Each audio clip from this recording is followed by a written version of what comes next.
കഴിയുന്നത്ര സ്ഥലത്ത് നൂറിൽ ചുരുങ്ങാത്ത ഇഖ്ലാസുറത്ത് ഇങ്ങനെ കുറച്ചൊക്കെ സുന്നത്തുകൾ നമ്മൾ ഈ പഠനം കൊണ്ട് ഇവിടെ വന്നവരും വരാത്തവരും ഒരേപോലെ ആവരുത്. എന്തെങ്കിലുമൊക്കെ മാറ്റങ്ങൾ വേണം. കാരണം പഠിച്ചവനെ എപ്പോഴാണ് നമ്മൾ മരിക്കുക എന്നറിയില്ല. അതന്നെ ഏറ്റവും വലിയ പ്രശ്നം.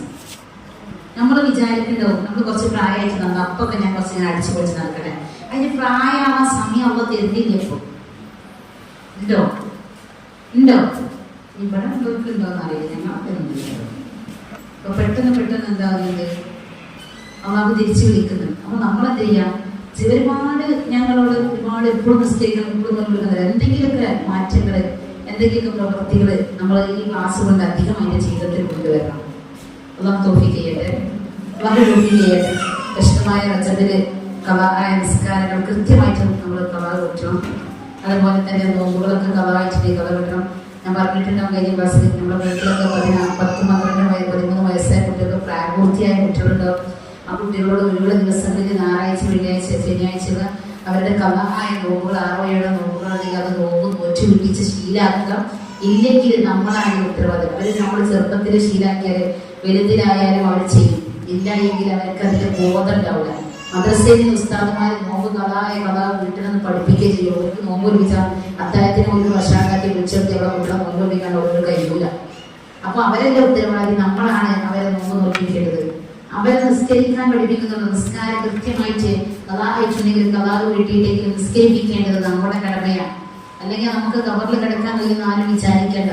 ഖബർ കഴിഞ്ഞിട്ട് മനുഷ്യർ കഴിഞ്ഞിട്ട് സ്വർഗ്ഗലോകത്തെത്തിയാലും നമുക്ക് കേടായിട്ട് നമ്മുടെ മക്കള് സാക്ഷി പറയും. അപ്പൊ അതിൽ നിന്നൊക്കെ നമുക്ക് രക്ഷപ്പെടണം. ഒരുപാട് കാലമായിട്ട് ചിന്തിക്കാൻ വിചാരിക്കേണ്ട.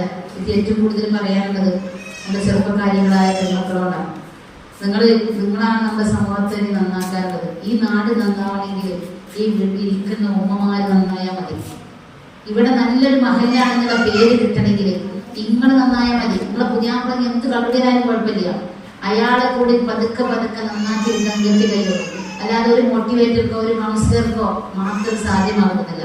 നിങ്ങൾ നന്നാവുക. നിങ്ങളുടെ നിസ്കാരം കളാവിട്ടുക, നോമ്പ് കളാവിട്ടുക, നിസ്കരിക്കുക.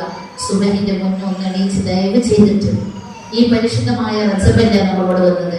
ഈ റജബിലെ നമ്മൾ തുടങ്ങിക്കോ, വിത്തിട്ടിക്കോ. സുബഹിന്റെ മുന്നേ 2 മിനിറ്റ് 5:30 വാങ്ങും. ഒരു 5 മണിക്കെങ്കിലും എണീറ്റിട്ട് തഹജ്ജുദ് നിസ്കരിക്കണേ. ഇശാഇന്റെ ശേഷം നമ്മൾ വിത്ർ നിസ്കാരം തുടങ്ങിക്കോ. വിത്ർ റമദാനിൽ മാത്രമല്ല സുന്നത്ത്, നമുക്ക് എന്നും സുന്നത്തുള്ള നിസ്കാരമാണ് വിത്ർ. അപ്പൊ നമ്മുടെ ഇശാഇന്റെ ശേഷം 2-3 റക്അത്ത് വിത്ർ നിസ്കാരം. 1 റക്അത്ത് നിസ്കരിച്ചാൽ മതി. പക്ഷെ ഒന്നിൽ നിലനിർത്തൽ കറാഹത്ത്. ഒരു 3 റക്അത്ത് നമ്മൾ വിത്ർ നിസ്കരിക്കാം. അതുപോലെ തന്നെ നമ്മൾ സുബഹിന്റെ മുന്നേ തഹജ്ജുദ്, അതുപോലെ തന്നെ സുബഹിന്റെ മുന്നേയുള്ള 2 റക്അത്ത് സുന്നത്ത്. അതുപോലെ തന്നെ നമ്മുടെ പണിയൊക്കെ നേരത്തെ ഒന്ന് കഴിച്ചിട്ട് ആ ദുഹേന്റെ സമയത്ത് ഇനി പണി കഴിയാൻ നിസ്കാരത്തിന്റെ ഒരു ഷർത്തുമില്ല. പെരയിൽ അടച്ചിരുന്നു തിരുമ്പലും പാത്രം കഴുകലും മീൻ പൊരിച്ചലും കഴിയണമെന്ന് നിസ്കാരത്തിന്റെ ഷർത്തുകളിൽ എവിടെ എണ്ണിയിട്ടില്ല. അപ്പം നമ്മൾ ദുഹേന്റെ സമയമാകുമ്പോൾ എന്ത് ചെയ്യാം? ഒന്ന് പോയിട്ട് 2 റക്അത്ത് ദുആസ്കരിച്ച് ബാക്കി വീട്ടിലത്തെ പണിയെടുത്തോ. എല്ലാ അവയവങ്ങൾക്കും തസ്ബീഹുണ്ട്, എല്ലാ അവയവത്തിനും തഹ്ലീലുണ്ട്. ആ തസ്ബീഹിന്റെ സ്ഥാനത്ത് നിൽക്കുന്നത് 2 റക്അത്ത് ദുആയാണെന്ന് റസൂലുള്ളാഹി സ്വല്ലല്ലാഹു അലൈഹി വസല്ലം. 2 റക്അത്ത് ദുആ റജബിലെ തുടങ്ങിക്കോ. ഈ ക്ലാസ്സിൽ വരുന്ന, എന്റെ ഈ ക്ലാസ്സിൽ പങ്കെടുക്കുന്ന, എന്റെ ശബ്ദം കേൾക്കുന്ന എന്റെ പ്രിയപ്പെട്ടവരെ നെഞ്ചോട് ചേർത്തിട്ട് പറയണം, നാളെ ഖബറിൽ നമുക്ക് രക്ഷപ്പെടണ്ടേ. നമ്മൾ ഒറ്റയ്ക്കാ കൂലിയിട്ടുണ്ടാവും, ഒരാള് പോലും ഉണ്ടാവില്ല. നമ്മൾ ചെയ്ത അമല്, നമ്മൾ കൊടുത്ത സദഖ, നമുക്ക് വേണ്ടി ദുആ ചെയ്യുന്ന മക്കൾ, ഇത് 3 നമുക്കുണ്ടായ നമ്മൾ ഖബറിലൊന്നും അനുഭവിക്കേണ്ടിയില്ല. അപ്പൊ നമ്മള് ഇതിന്റെ മുമ്പ് നേരിട്ടിട്ട് തഹജ്ജുദ് 2 റക്അത്ത്, അതുപോലെ തന്നെ വിത്ർ ഇശാഇന്റെ ശേഷം, അതുപോലെ 2 റക്അത്ത് ദുആ. ഇതൊക്കെ നമ്മുടെ ജീവിതത്തിൽ പതിവാക്കുക. പറ്റുമെങ്കിൽ ഇസ്തിഗ്ഫാർ 1000 ഇല്ലെങ്കിൽ ഒരു 100ൽ കുറയാത്ത ഇസ്തിഗ്ഫാർ, ഒരു 100ൽ കുറയാത്ത തഹ്ലീൽ, ഒരു 100ൽ കുറയാത്ത ഇഖ്ലാസ്, ഇതൊക്കെ ഉണ്ടെങ്കിൽ വലിയ സമ്പാദ്യം കൊണ്ട് നമുക്ക് അല്ലാഹുവിന്റെ അടുക്കലേക്ക് പോകാൻ കഴിയും. അല്ലാഹു തൗഫീഖ് ചെയ്യട്ടെ. കുടുംബ ജീവിതമൊക്കെ കഴിഞ്ഞിട്ട് എല്ലാം കഴിഞ്ഞിട്ട് ഇതിനു വേണ്ടി പ്രത്യേക സമയം അല്ലാഹു തരുന്നില്ല. നമ്മുടെ ഈ സമയത്തിൽ വെച്ചിട്ട് തന്നെ ചെയ്യാനാണ് അല്ലാഹു പറഞ്ഞത്.